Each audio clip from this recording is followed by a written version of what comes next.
So because Dorothy started on the last question, Mary will start on this question. It's for both of you. What is each of your positions on ballot harvesting, and have you proposed or backed any legislation related to your position? Mary? Thank you. Let me pull out my ballot harvesting bill that I just presented in Senate State Affairs yesterday. I can't believe it was just yesterday.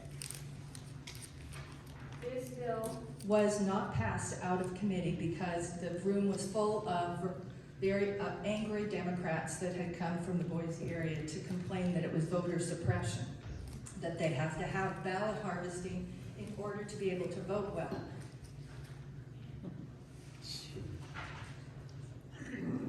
I would like to tell you that ballot harvesting has to do with collecting ballots that are not yours, and you can do it to be a nice neighbor, you can do it to be a good family member, but you can also do it for nefarious reasons to advance your third-party group, whatever it is that you want to do, your candidate.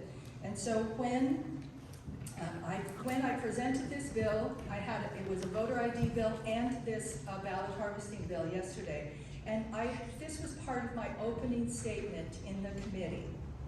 When it comes to absentee ballot voting, this is from Hillsdale College. When it comes to absentee voting, we Americans are accustomed to loose rules.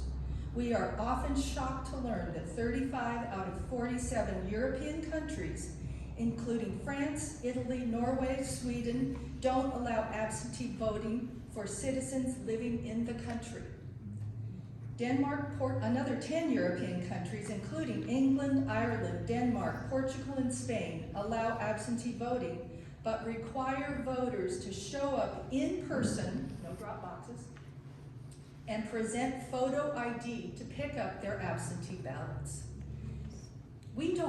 All we're trying to do is say you can't gather more than 6 ballots from your family members, or if you're a caregiver, from the person you work for, and you can't gather more than 5 plus your own and bring them in. If you're gathering 20, you're doing it intentionally for some reason that is probably not great. And so there are penalties for going over 6 or going over 20 in this bill.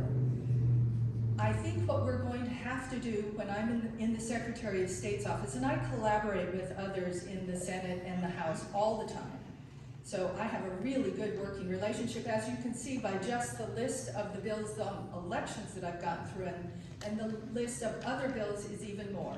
So we have to collaborate and sit down together and work on a comprehensive election integrity reform bill, like Texas did, like Pennsylvania is trying to do, and like Wisconsin did. So thank you, and I think ballot harvesting is something that is seriously needed to be addressed. Okay, this one's going to get me out of my seat. Okay, one of the bills that Senator Souza brought up that was just brought before State Affairs did deal with ballot harvesting.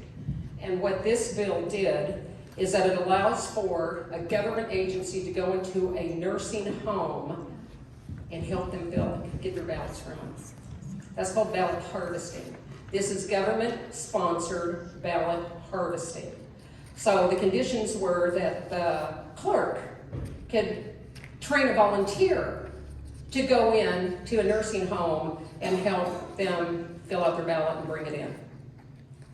The other scenario was that one person would be designated from the Republican Party and one person from the Democrat Party who would go in together so that there's balance, and they would help that person in a nursing home, assisted living, or what have you, to fill out their ballot. That is called state-sponsored ballot harvesting, and that's the bill that was just brought up. I don't know what else you call it, but the last people I would trust to help you fill out a ballot is the government. Yeah. Thank you. Yeah.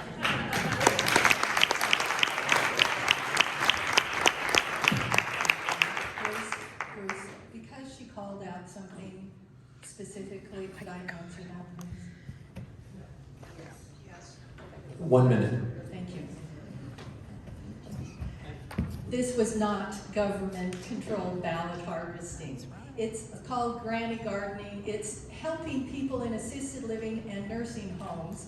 And right now, you know who's helping them? The staff or political parties going in on their own, politicians or candidates.